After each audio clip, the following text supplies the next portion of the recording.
Nable Empower 2026. What a great event. First time I've ever gone. I was invited by their excellent leadership team. Sold out event there in Fort Lauderdale. We're 650 MSPs. Great talking tracks, great keynotes. Like I said, the leadership was great. They had this whole nerd area. It was like a cafe kind of area where people can go in and get some help. It was just set up really, really well. The leadership was incredible.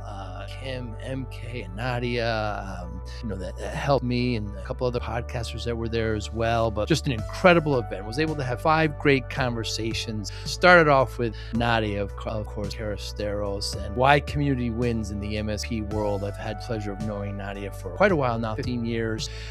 Great for the community. She's just really energetic. Great conversation. The CEO, John Pagliuca, we have a lot of in common, John and I. Of course, we're big Manchester City fans. It was announced at this event that Nable has partnered with them, the official sponsor of their cybersecurity. They're the CTO of Man City, was speaking on stage with John, building resilient businesses like a championship team. Vikram Ramesh, great conversation with Vikram, the CMO. Has an engineer background, and now he's completely in this role now and loving it. Really engaging conversation. I enjoy talking to marketing people, from engineer to storyteller, winning in the AI era. And Stephanie Hammond, oh, what a delight. I got to meet Stephanie when I was there, and she ran the whole nerd cafe there. Really interesting insight, turning trust into revenue for MSP growth. Has been with Nable. I think she was like number 109 employees, something like that, 105, and there's well over 1,900 employees now.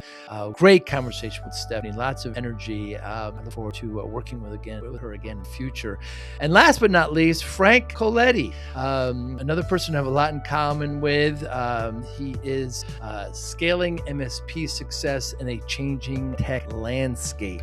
A lot in common with Frank, and really great conversation, really engaging. The leadership, like I said, team there was tremendous. Really enjoyed my time at Empower 2026. Hi, I'm Joey Pinz, and here's my 45-second introduction. After starting my business in the 90s, I started developing poor habits of eating in my diet because I was working way too much. Before you know it, I found myself 340 pounds. The doctor told me if I don't lose the weight, I'm not going to see my daughter graduate. Took the next 7 months, lost 130 pounds. People think there's some secret. Ask me, how'd you lose that weight? Like there's some secret. There is no secret. How'd I lose the weight? Just one word: discipline. I've had other successes in life, and I attribute them all to discipline. Now, I'm not the king of discipline, but I believe that it can help all of us. Friends, colleagues convinced me to start a podcast. The podcast mission: how do we better ourselves and society? I talk to interesting people in health, fitness, sport, wellness, business, technology, science, art, and culture. And I eventually ask them how discipline plays a role in their life. Podcast vision: growth through learning from others.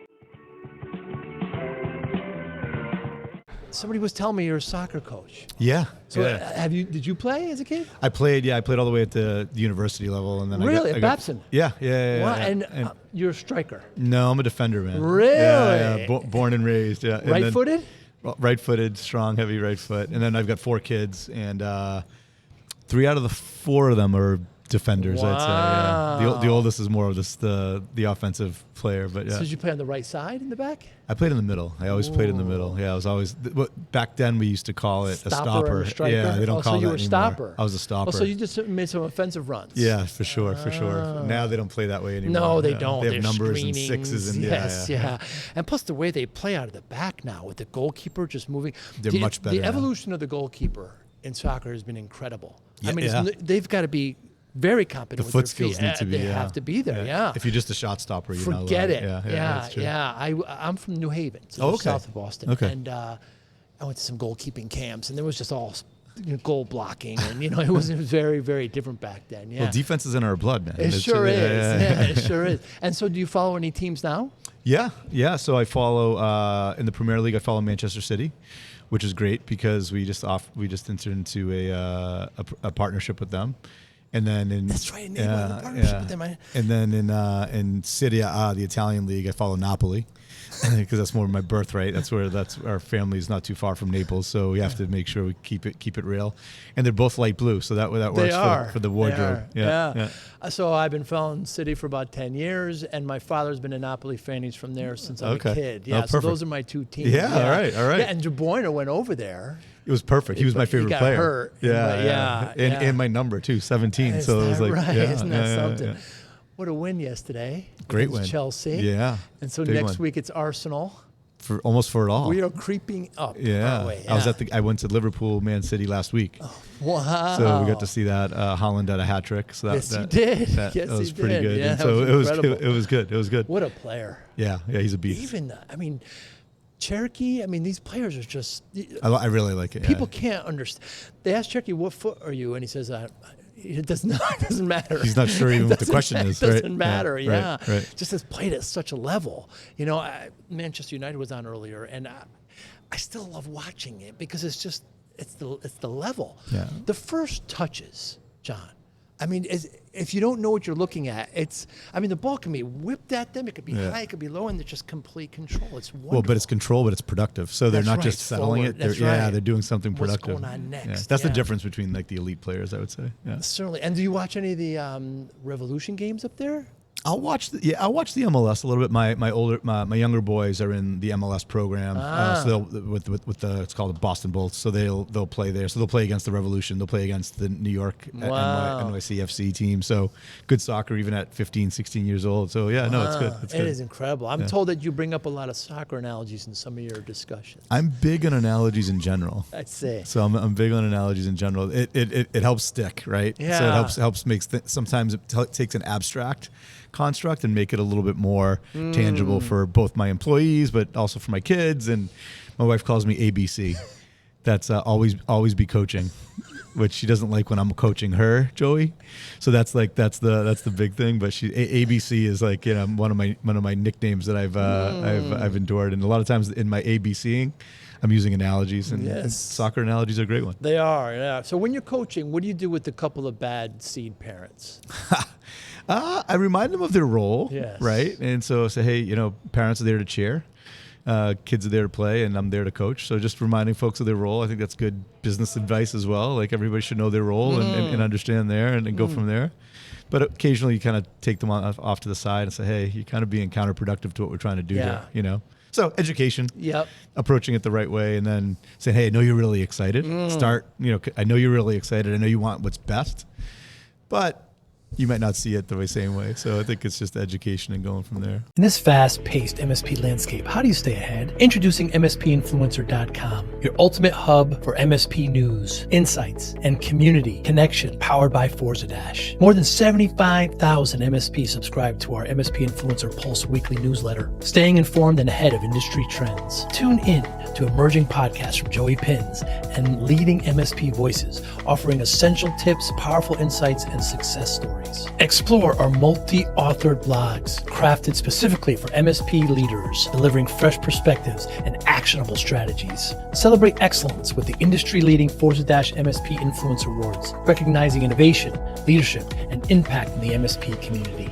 Join thousands of MSP professionals who trust MSPinfluencer.com to grow their business and expand their networks. MSPinfluencer.com, where today's MSP leaders connect, collaborate, and conquer, all powered by the Forza platform, helping MSP vendors work effectively with MSPs and helping MSPs grow. Because most are great. Most of the parents are great. It's like everything else. Yes. Right? You're trying, you're not paid, you're trying to help. And you get one or two that might be a little bit overzealous, but their heart's in the right place. That's right. Yeah. I remember I coached my daughters as well. And, we'd have meetings every third game or something. And I remember I think it was the third game. And I said, parents have any questions? The girls are doing great, working on this and that. One of the parents, the husband, raised his hand and he says, we should score more goals on corner kicks. We're not capitalizing on corner kicks enough. And I said, this is great, girls. This is fantastic. Mr. Smith is going to be coaching us now for the last 15 minutes of every practice. We're going to go over corner kicks. He's an expert at it, and we're going to be able to. And he just kind of stepped back. Never heard from them again. That's the thing, right? Even when we're watching the kids play, so we're watching from 40 yards away. That's right. And we can see, we have the perspective of what's going on. We can see the field. but they're getting a ball hit at them from 40 yards. 2 players are running at them in top speed. And I always say there's like 6 things that a player can do. As long as they don't do the worst thing, I'm good with all the rest of it. Just don't do the worst thing. There's probably the best thing. Maybe you do the best thing. But as long as you're not doing the worst thing, then I think you can go from there. And it's always about keeping them positive, and it's a learning experience, right? And plus the fundamentals. The 10 and 12-year-old girls have got to learn how to control the ball. Don't look down, look up, and it's just control the ball, short passes, let's just work on that kind of stuff instead of these set pieces that are. We should do a soccer podcast. That's what we should do. I love it so much. I love it so much. And so tell me about I remember I was at RSA. Yeah. And I saw your Nable team. I met with a lot of them there, but then I saw so tell me about the partnership with City. It must be so cool. Sure. So it's cool. So we actually have the CTO coming on stage tomorrow. Wow. So we'll be talking to them. Wow. So if you think about it, and I didn't have full appreciation for this, you think, it's a football club. What are their IT needs? What are the security needs? Joey, they have a massive operation. They're running a school because they have an academy there. Right. So they're running the equivalent of like a high school or a university level type of bit. Then they're pulling in all the media, international media, and they have to have the same kind of level of SLAs that they're doing. Interesting. Think of how much data they have. Whoa. The video, the analyzing, right? And it's big business, as we know. Huge. So they're running a media outfit. They're running a football club, of course. They're running a school. Wow. They're running a hotel. They have a massive stadium, right? So think about the complexity of the operation. Interesting. And the SLA needs to be real time. Like they can't hiccup, right? So they look to us. They're using our Cove data protection offering, which is great. They're using our Incentral offering to help them with monitoring and management. Incredible. And they'll also be looking at our XDR as well. And so our construct is like, multiple layers of defense, right? So, we're going more this business resilience. So at RSA, we called it Resilient City. Blending that in. And just like soccer, right? You have your layers, you have your goalie, you have your defensive line, you have your midfield, you have your strikers. But really, all 11 people on the pitch have a defensive responsibility and they all have an offensive responsibility. But it's that complete total football kind of mindset that City plays that really resonates or aligns with how we think about business resilience as we go from there. So it's been a good partnership so far. They've been great. They've been a class act. The other thing, frankly, from a business point of view, they're global. Right. It's a brand that their players are very international, right? If you think about it, you have Holland and Bruno and all these folks from all over, from whether it be Brazil or Portugal or in the Scandinavian countries, of course, in the UK. And so they're global. But then the City Football Group is very global. So the City Football Group owns over 20 professional clubs. Really? Australia, they own NYCFC. Right, MLS. So and so they're everywhere. And they have teams in Italy, teams in Japan, the women's team. So it's a brand that's associated with a global scale. It's a brand that's associated with high quality, and it's all the things that we want to be associated with. So we're happy to be part of that partnership. Yeah, as far as the global game, so the Super Bowl, 150 million. By the way, my Patriots lost, by the way, but still 150 million people watch, and that's the biggest in the United States. That same day, City played Liverpool, 650 million people watch for a February game. It's a global regular game. People don't realize how big it is. And guess what? It's all coming here. So this summer. So the highest attendance, the biggest live attendance for a World Cup before was 1994. Which was here in the States. I went to those, I went to those as well. Many games. And we probably were at some of the same ones. Yeah, we probably were. and they're expecting this one to actually potentially double, because of more of the number of teams, but the stadiums are massive. Right. So we're looking forward US to it. And Mexico, this country's all in. This is going to be an incredible year. I got to meet Tim Howard at RSA. One of the vendors brought him. I got to talk, and Brandy Chastain was there as well. Cool. Yeah, really, really cool. Well, the women's games. Incredible. It's fantastic. Yes. I enjoy watching the women's games as much. Me too. It seems it's a little slower, but so much fundamentals are there. The technicals are there. They're all there. Right, yeah. And then we had the Rodman's his daughter. His daughter. It's like the highest played MLS. I'm sorry, WPS? Yeah, I think that's right. I forget. There's a couple players. of these. Very great time. Yeah, John, we're here at your Empower here in Fort Lauderdale. Yeah. It's your annual event. I just talked to Nadia. I've known her for a long time. Oh, okay, good. What are some of your goals this week? So I'm sure she told you, and she's part of the reason why. She's great. So this will be our biggest Empower ever. Wow. We have over 650 MSPs from around the world, and look, we approach things differently. It's very much a we. We're trying to set an agenda that the community can be part of that. We're very much not It's not an environment. Empower is not about us preaching to the MSPs or to our CIOs or CISOs that are in the room, or even our value-added resellers. It's setting an agenda that is germane to what's going on today, helping them really create leaving here with 2 or 3 things that they can bring back to their business. If they can go back to their business with 2 or 3 gold nuggets that they can make themselves that much better in this competitive landscape, then we did our job. So a lot of themes this year, really the number one theme back to that Man City resilience part is going to be business resilience, and making sure that MSPs or internal IT departments, whoever that that persona is, when they're speaking to their internal customer or their external customer, they're talking to them about business outcomes. They're talking about the entire game. So it's just like in football, right? So people have vanity metrics. Oh, how many shots on net? Yes. Or how many Steps. fouls? Or like what is our possession? At the end of the day, what's it about? It's about winning the game. And so having that business resiliency, that business outcome where they're focused, we believe that starts before the attack.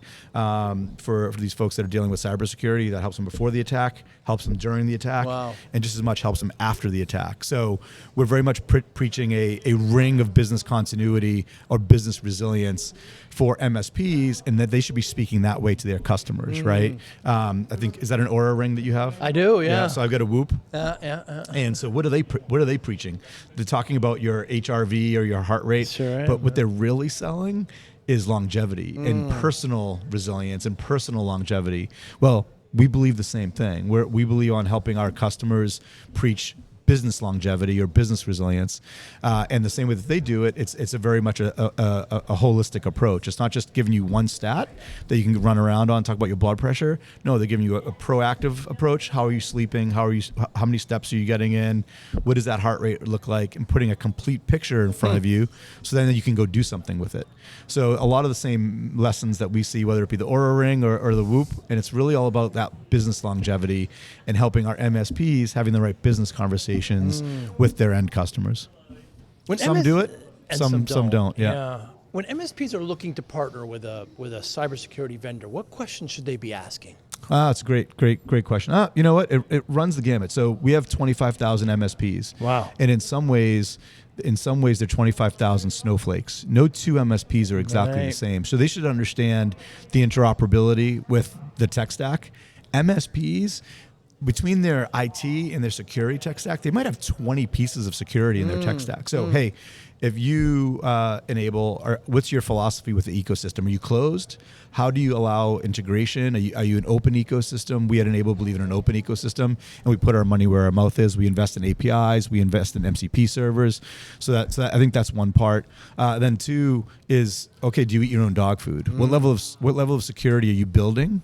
What's the investment that you're putting in your own security hygiene? We're a public company, so we like to pride ourselves on making sure that we're investing on the latest and greatest, and approaching our own security internally from a layered security approach. And I think that's important. Understanding scale. We have MSPs that are a couple $1 billion in revenue. Can this solution scale? Can this solution help me get to my goal? And then the last thing, great, you're a software vendor. What else are you? At Nable, we very much pride ourselves on being a business partner. So we'll help them with marketing collateral. We might help them with some MDF. We'll help them price and package. We'll help them with building a potentially a tabletop exercise so that they can go and bring that goodness to their customers.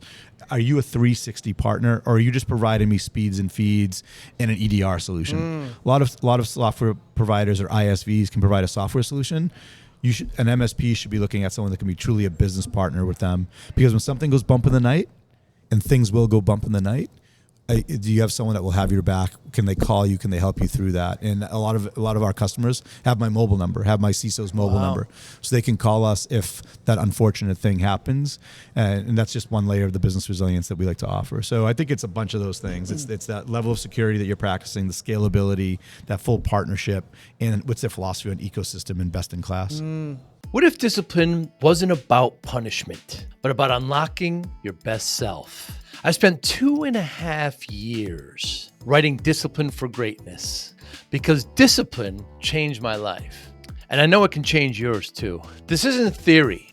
Inside, you'll find real, practical steps you can use immediately to focus better, build stronger habits, reduce stress, accomplish your goals. and bring more balance to your life. Whether you're trying to get healthier, improve your career, or simply feel more control, this book gives you the framework. Start today. Grab your copy of Discipline for Greatness at joeypinz.com/book. Thank you.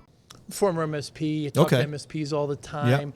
The three things that keep them up at night, John, have been pretty consistent the last 6-7 years. Number one is cybersecurity. Yep. If their clients get attacked, they're going to have to allocate resources. They're usually flat rate, so they're going to lose money. They're probably going to get fired. They're most likely even going to get sued these days, right? Yep. Number two is human capital. Yep. How can I keep my people happy? How can I get new ones? Unemployment in IT in the States is 1%, whatever it may be. Right. How am I going to, big concern. And then lastly is just growth, right? PE has poured in hundreds of millions of dollars. A lot of the MSPs aren't very good at organic growth. They try to grow through acquisition. How am I going to grow? How does Nable help? You nailed it. You nailed it. Those three. And this is where it blends into the AI conversation a little bit too, right? So first on the security front, the security part is the center of their growth algorithm. They will lose a customer if there is a breach. Yeah. They can use security to expand on an existing customer, but they can also use security to differentiate themselves and win a new customer. So what do? We provide them this, first of all, best in class. I don't believe good enough security is good enough. You don't go to a surgeon and say, oh, he's good enough. He's cheaper than the next. No, you want best in class. Same thing with security, because if something goes bump in the night, and we know the threat actors are out there constantly getting access to the data, you want to have a solution that can actually get you up, back and running as fast as you can. So we have the breadth and depth. We have, again, a world-class patching capability, world-class recovery capability. Our XDR offering is all AI infused. And what we're really trying to do is really shrink or collapse that time between detection, response, and recovery. And so because we're one partner that can do it all and really cross the chasm, we think we can help collapse that time period. And then we're leveraging AI to collapse what used to take hours or days now down to minutes, and which will be almost near real time in the future. So that's one part of it. On the labor part, that's helping them with automation. Our mission is to help MSPs and internal IT departments scale efficiently, scale effectively, scale securely. And so we're known for our automation. AI is just going to take it to the next level. Sure is. So for me, you teed this off perfectly. Labor is a choke point today in the MSP market. When an MSP, I was just in a room and the MSP said, I stopped selling for the last year and a half because we have so many projects. I don't have enough people to service that. These are good people. MSPs are good people, right? They're high integrity people. They're not going to take on the work unless they can service the work. So by leveraging AI, you can help alleviate a lot of the mundane tasks and push that magic ratio. What's that magic ratio? Well, historically, every L1 technician might be able to manage 150, 200 devices. If we can help them with automation, why can't that number go to 500? Why can't that number get to 1,000?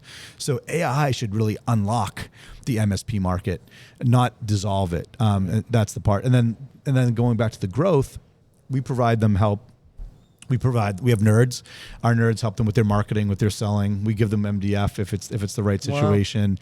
But honestly, it goes back to, if we can free them up, they can spend more of their time on growth-oriented type of things. But I agree. You said, I'm going to say that on stage tomorrow. Those are the three things. And obviously, you're an MSP, so you lived it, right? Yeah. I just talked to one recently. It was a $25 million MSP up in Vancouver. Yep. She said the same thing. Yep. It's those three things. Yeah. It's amazing. Too often, people talk about what's going to change. What they don't focus on is what's not going to change, the durable truths. And these are the durable truths. Small, medium enterprises look to MSPs. They look to MSPs to help them navigate this crazy evolving world of IT and security. And that is the durable truth. That's why the MSP's demand will, in my opinion, be there for the foreseeable future. Yeah, absolutely.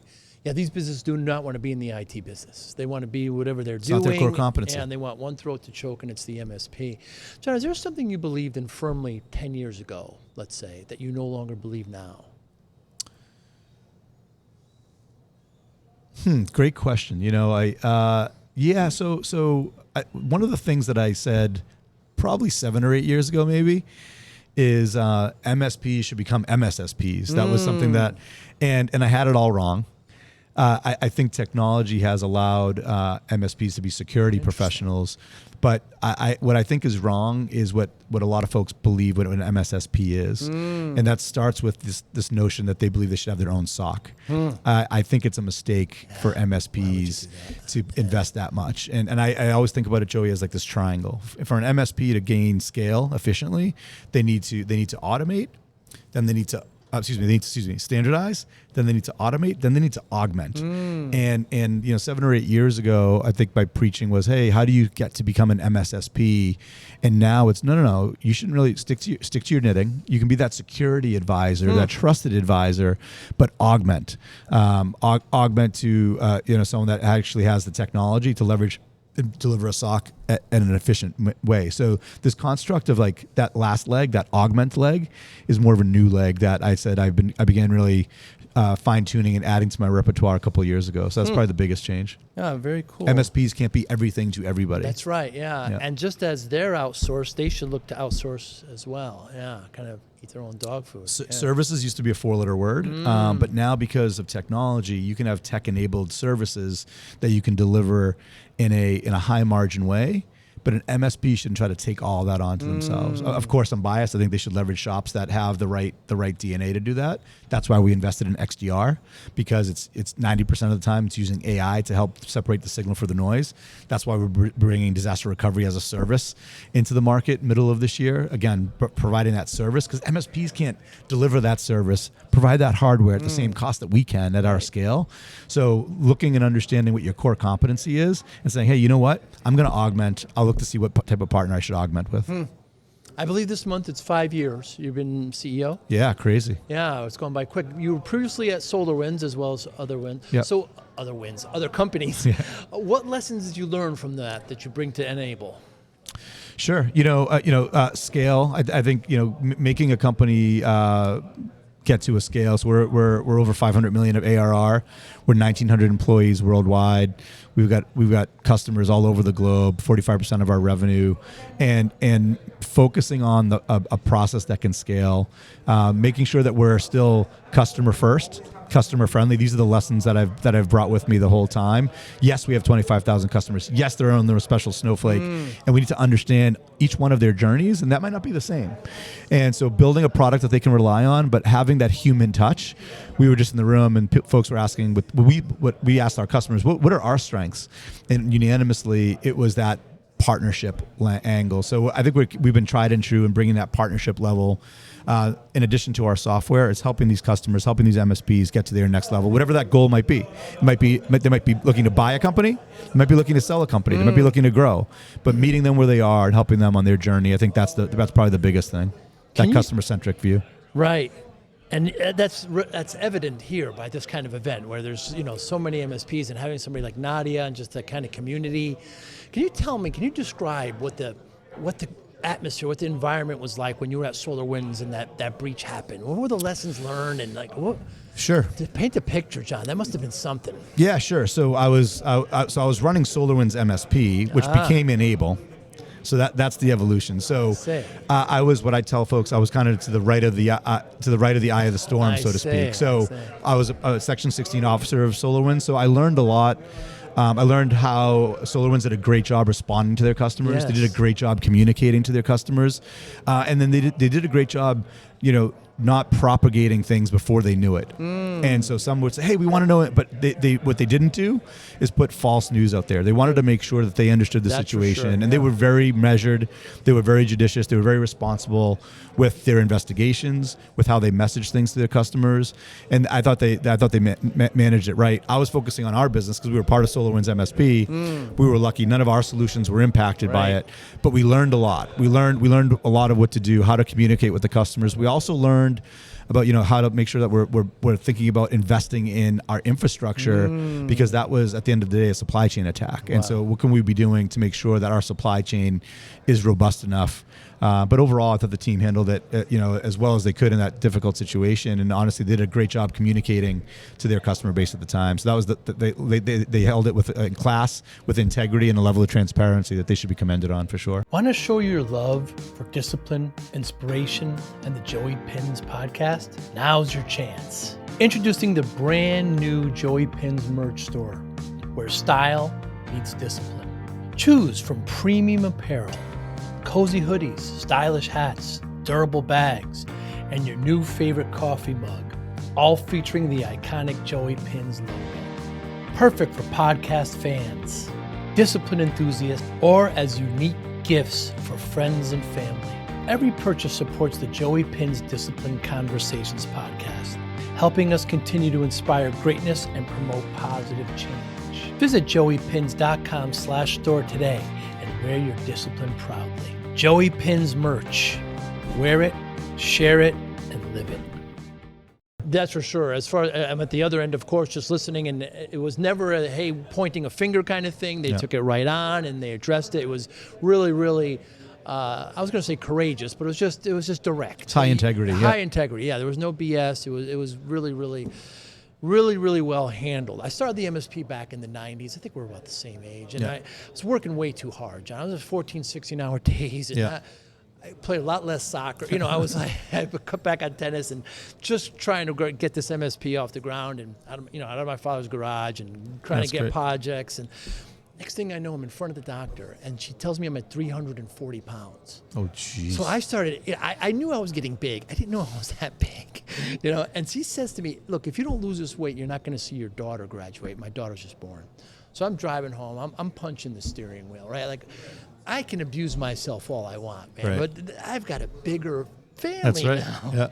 Spent the next 6-7 months, lost about 120 pounds, Wow. and kept it off. You can't look at these things like finishing lines, right? This is a lifelong changes. So diet is a journey, not a target. Exactly right. And so when I tell people this, they always say, what's your secret? How'd you do it? And there's no secret, John. I say discipline, right? Just routine, focus, motivation. How does discipline play a role in your life? Yeah, sure. So, man, it's a couple of different things. Number one, I say I have 4 kids. And I said those kids give me the courage to make sure that I'm living and working beyond myself and having that discipline.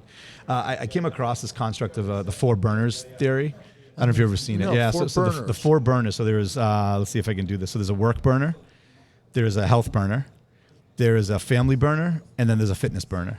Right? Let's see if I got that right. Or friends burner. So the friends burner, right? And the construct is like, look, if you have 4 burners and you're allocating all 4 of those burners equally, that's 25%, you're not going to achieve greatness. Because the person next to you, your competition, the MSP across hey, if they're dedicating 50% of their life to their work, they're putting twice the output. And so it's a little bit of a dire thought if you're like, hey, wait a minute, should I not be balanced? Should I not have a balanced life? That's not the point. The point is choosing when you should turn up the burners, right? And I say this to my team, hey, we're trying to get a release out. We're working on a big project.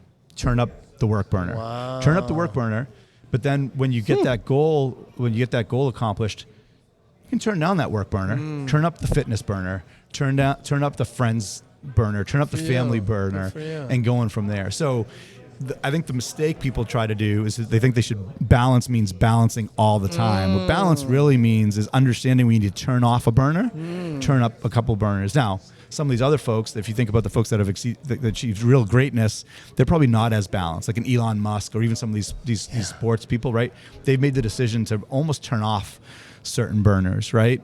Then they go down and they wake up and they're 350 pounds. Right. So you had your work burner on. That's right. But now you have to make the decision. It's like, hey, there might be times where you need to take that work burner back to 100% or 75%, but it can't be forever. And so understanding when you're turning up that burner and being thoughtful about when you're putting that burner up, but making sure, hey, man, that fitness burner or that family burner hasn't been on for a long time. That's how you need to manage yourself. So operate in the short term with the long term view, but balance those burners. But I actually believe 25% for each burner, you're not going to get ahead. Right. You're going to be mediocre. Yeah. So navigate when you want to turn up each one of those burners. Hey, it's sad. I'm going on holiday. You know what? My family burner is 100%. And you know what? I'm going to get some fitness in there. I'm going to make sure I get my exercise in and go from there. So it's the balancing act for sure. Yeah, it sure is. Such a great pleasure talking with you, John. So your message to MSPs this week is? You know what? Drive business outcomes. Focus on business outcomes. Focus on the business resilience. Don't sell cholesterol medicine. Sell the whole business longevity story, and find a partner that is there with you, that can really sell that complete journey with you, that's there for the long term. Build those long-term snowballs, and it'll help you balance your life, balance those burners, and make sure that you can reach your goals. Great pleasure, John. Thank Awesome. you so much for your time. Appreciate it. Thank you. Thank you for listening and or viewing Joey Pinz Discipline Conversations. Please share this episode with one or two of your friends who you think may benefit from the episode. Our website, www.joeypinz.com. There you'll find lots of resources, and you could join our mailing list. Please follow us on all our social media, Instagram, Twitter, and Facebook. Podcast information, the video version of our podcast is on YouTube. Please subscribe. Audio is on all major podcasting platforms. Please follow them. And if you like it, please consider giving 5-star rating. Would really appreciate that. Thank you again for listening or watching Joey Pinz Discipline Conversations.